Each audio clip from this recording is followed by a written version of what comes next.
আসসালামু আলাইকুম। আজকেও বেকারত্ব নিয়ে একটু কথা বলবো।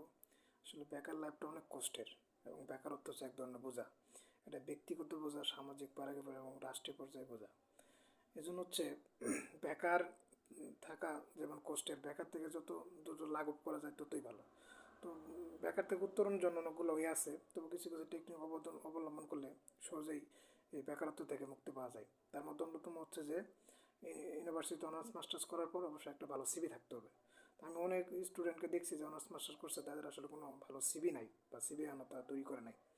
তো এই জন্য বলবো যে প্রথমে পাস করার পরেই সুন্দর একটা সিভি থাকতে হবে। তো সিভি অনেক সময় মানে অনলাইনে থাকা আবার ম্যানুয়ালও করা যায়। যেমন হচ্ছে আপনি যদি বিডি জবসে ক্রিয়েট করা অ্যাকাউন্ট, তাহলে এই যে কিন্তু অটোমেটিক হয়ে যায় থেকে সিভি ডাউনলোড দেওয়া যায়, অথবা হচ্ছে যে আপনি ম্যানুয়ালভাবে তৈরি করে রাখা যায়। তো যে কোনো একটা সিভি অবশ্যই থাকতে হবে। তো এই সিভির ক্ষেত্রে কী কী ম্যান্ডেটরি থাকা দরকার এই নিয়ে একটু কথা বলবো। প্রথম হচ্ছে যে নামটা অবশ্যই সার্টিফিকেটের সাথে মিলে সুন্দর, নামটা 100% ইংলিশে ঠিক থাকতে হবে। এরপর ফোন নাম্বার যেটা সচল থাকবে, অবশ্যই বন্ধ না। তারপর একটা ইমেল অ্যাড্রেস থাকতে হবে যেটা রানিং বা অন আছে এরকম, বা রানিং ইমেল অ্যাড্রেস। এরপর হচ্ছে যে প্রেজেন্ট অ্যাড্রেসটা খুব গুরুত্বপূর্ণ। পারমানেন্ট অ্যাড্রেস হচ্ছে প্রেজেন্ট অ্যাড্রেসটা, কারণ যারা এইচের চাকরি করে তারা তার এত অ্যাড্রেস দেওয়ার সময় নেই। এজন্য যেটা প্রেজেন্ট অ্যাড্রেস সেটা অবশ্যই আমরা শুরুতে দেবো। এরপর হচ্ছে যে যদি এক্সপিরিয়েন্স থাকে, এক্সপিরিয়েন্স প্রথমে দিবা, যদি না থাকে তাহলে একাডেমিক কোয়ালিফিকেশন। এরপর হচ্ছে যে আমরা আদার কোয়ালিফিকেশনগুলোতে গুরুত্ব দিব, কারণ যারা ফ্রেশার আছে তাদের আদার কোয়ালিফিকেশনটা খুব গুরুত্বপূর্ণ। কারণ দেখা যাতে একটা চাকরিতে 20,000 আবেদন করছে, এবং এছাড়া 1,000 থেকে 1500 তারা শর্টলিস্ট করবে। এখন কী বেসিসে এত কম লোককে শর্টলিস্ট করবে?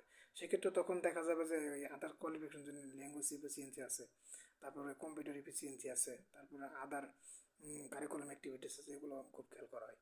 যেমন আপনার computer literacy, MX, excel, power point, word, এগুলো খুব দেখা হয়।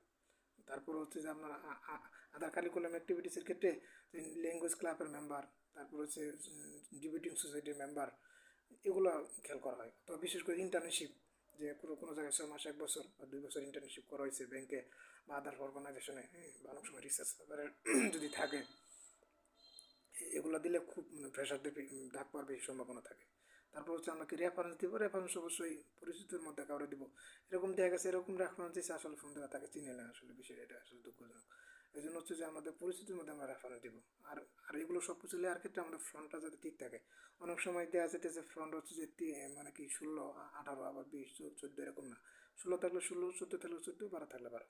আর অবশ্যই সিভিতে একটা ছবি থাকলে ভালো হয়, ছবি দিয়ে দিব। আর যদি ম্যানুয়ালি প্রিন্ট দিই সেক্ষেত্রে নাম দিয়ে স্বাক্ষর দিয়ে দিলাম। আর অনলাইন থাকলে তো আর স্বাক্ষর দেওয়ার প্রয়োজন নেই, অনলাইনে থাকলে তো অটো ডান, বিডি জব থেকে যেটা অটো, এটা তো স্বাক্ষর